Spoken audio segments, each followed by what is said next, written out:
ଆଗକୁ ଆସୁଛି ଗ୍ରୀଷ୍ମ ଋତୁ। ପାନୀୟ ଜଳ ପାଇଁ ଏବେଠୁ ବଢ଼ିବାକୁ ଲାଗିଲାଣି ସମସ୍ୟା। ପାଣି ଟିକେ ପାଇଁ ସଂଘର୍ଷ କରୁଛନ୍ତି ଗ୍ରାମବାସୀ। ବର୍ତ୍ତମାନଠୁ ଜଳବାୟୁରେ ପରିବର୍ତ୍ତନ ଆସିଛି। ଅସହ୍ୟ ତାପମାତ୍ରା ବୃଦ୍ଧି ପାଇଛି। ଅସମ୍ଭାଳ ହୋଇଯାଇଛି ଜନଜୀବନ। କେବଳ ଲୋକେ ନୁହନ୍ତି, ପଶୁପକ୍ଷୀ ବି ପାଣି ପାଇବାକୁ ଭୋଗୁଛନ୍ତି ଯନ୍ତ୍ରଣା। ଏଭଳି ଏକ ସମସ୍ୟାର ବାସ୍ତବ ଚିତ୍ର ଆମ କ୍ୟାମେରାରେ କଏଦୁଛି। ପୁରୀ ଜିଲ୍ଲା ଅସ୍ତରଙ୍ଗ ବ୍ଲକ ସରିପୁର ପଞ୍ଚାୟତ ପୁଣାକୁଣ୍ଡ ଗ୍ରାମ। ଆଜି ବି ଏହି ଗ୍ରାମର ଲୋକ ପାନୀୟ ଜଳ ପାଇବା ପାଇଁ କରୁଛନ୍ତି ସଂଘର୍ଷ। ଗ୍ରାମ ମୁଣ୍ଡରେ ଏକମାତ୍ର ନଳକୂପ ସାଜିଛି ସାହା ଭରସା। ଆଖପାଖ 50 ଘରର ମହିଳାମାନେ ଦିନଠୁ ରାତି ପର୍ଯ୍ୟନ୍ତ ଏହି ନଳକୂପରୁ ପାଣି ନେଉଛନ୍ତି। ରୋଷେଇ ନିତ୍ୟକ୍ରମ ଗୋରୁଗାଈମାନଙ୍କ ପାଇଁ କେବଳ ଏହି ଗୋଟିଏ ହିଁ ନଳକୂପ। ଏଇଠି ତ ଗୋଟେ ଟ୍ୟୁବୱେଲ୍ ଆମେ ହେଉଛି ଯେତେ ଅଛୁ ଆମେ ଖରାପ ହେଇଗଲେ ବି ଶୁଣିବେନି। ଆଉ ଶୁଣିବେ ବୋଲିକିରି ତାମାନେ 10-15 ଦିନ ଘୁଞ୍ଚିଯିବ। 10-15 ଦିନ ପରେ ପିଲାଙ୍କୁ ବଟେଇଲେ କିଏ କୁଆଡ଼େ ଯାଇ ତାଙ୍କୁ ଡାକିକିରି ଆଣିଲେ ହିଁ ଆସିବେ, ନହେଲେ ଆସିବେନି। ଆମର ସବୁ ହେଉଛି ପଲେ ଗୋରୁ ଗାଈ ରଖିଛୁ, ଭଲ ମନ୍ଦ ରଖିଛୁ।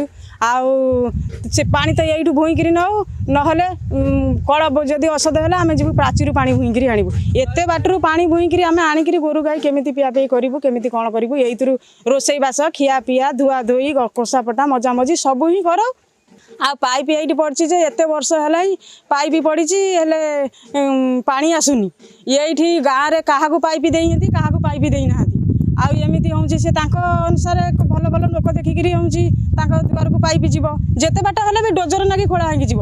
ଏଇଠି ପାଖରେ ହେଇକିରି ଆମ ଘର ଏଇ ଦାଢ଼ରେ, ହେଲେ ପାଇପ୍ ଆମ ଘରକୁ ଯିବାର ନାହିଁ କି ପାଣି ଯିବାର ନାହିଁ। ଆଉ ସରପଞ୍ଚ ତାଙ୍କୁ ମାନେ କହିଲେ ସେ କହିବେ ହଁ ଶୁଣିବୁ, ଆଉ ହେଉଛି ହଁ ଏକଥା ବୁଝିବୁ, ହେଲେ ଆଉ ଶୁଣିବେନି। ଗଲା ସେ ଚାଲିଯିବେ ତାଙ୍କର। ଆମ ପଞ୍ଚାୟତଟା ବି ଏ ପାଖରେ, ଏଇପଟେ ସେ ଯିବେ। ଆମେ ଯଦି ତାଙ୍କୁ ଅଟକେଇକି କହିବୁ କହିବେ ହଁ ଶୁଣିବୁ, ହେଲେ ଆଉ ଶୁଣିବେନି। ଆମେ ଏମିତି ହଇରାଣରେ ହିଁ ଚଳୁଛୁ। ପାଣି ଯୋଗୁଁ ଭାରି ହଇରାଣ। ଏଠି ଖରା ଦିନ ଆଇଲାଣି ନା, ଗାଧୁଆ ପାଧୁଆ ଅମୁକ ସମୁକ।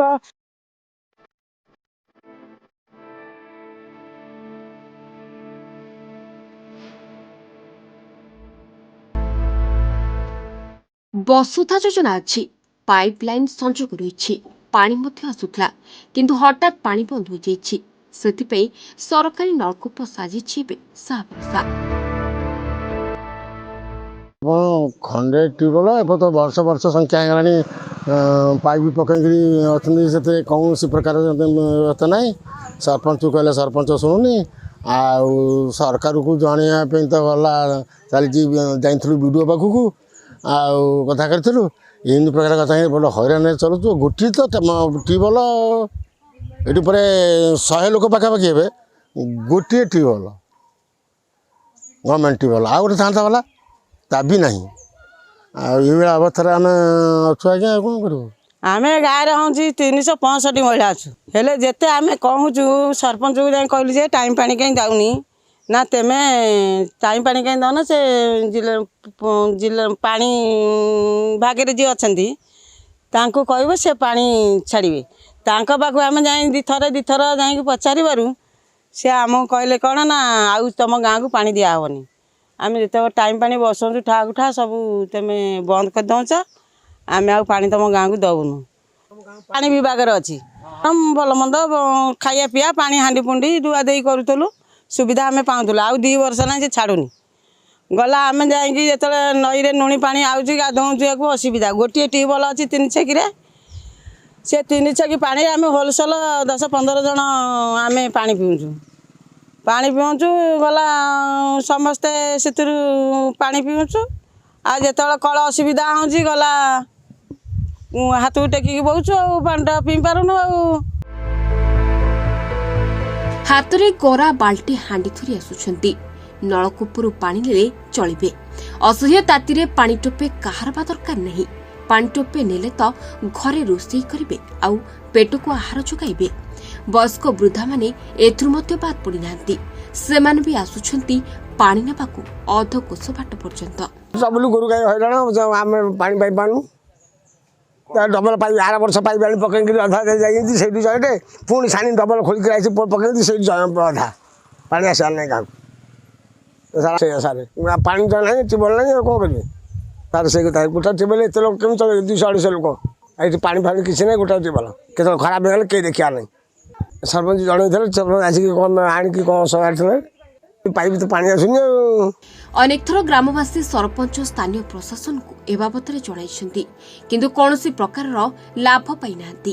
केवल निर्वाचन आसिले अनेक नेता चली आसन्ति आमको भोट दियाउ आमे पानीय जल समस्या को दूर करिबु किंतु निर्वाचन सरीगले आउ समस्या उपरे दृष्टि दियंती नाही नेता व अधिकारी। सरकार ग्रामांचल रे पानीय जल समस्या को दूर करबा पई अनेक परिवर्तन आनिछन्ति अनेक व्यटकल करा जाइछि किंतु कौन पई एक वर्ष शताब्दी भी लोकंकर पानीय जल समस्या दूर होई पारु नाही ताहा बे प्रश्नवाची सृष्टि होइछि। निर्वाचन पर निर्वाचन सरी जाइछि अनेक निर्वाचन रे नेता माने आसीछन्ते ग्रामांचल को भोट मागिबाकू समस्यार समाधान करबा पई देइछन्ते लंबा चौड़ा प्रतिश्रुति किंतु निर्वाचन सरीगला परे केबे भी दृष्टि पड़िनी साधारण लोकंकर मौलिक समस्या उपरे। ग्रीष्म ऋतु आगमन रे तापमात्रा वृद्धि पाइबार लागिछि पानीय जल पाई एबे भी सुधा अनेक ग्राम रे समस्या देखा जाइछि।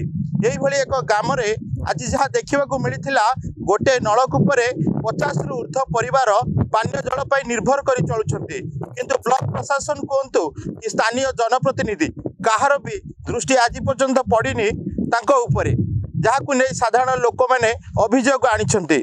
खबर प्रसारण पर देखिबाकू बाकी रहिला केबे पानीय जल समस्यार समाधान पाई प्रशासन पड़ुचे एही ग्राम उपरे दृष्टि। अस्तरंगरू आर्य विशालଙ୍କ रिपोर्ट रिपोर्टर्स टुडे।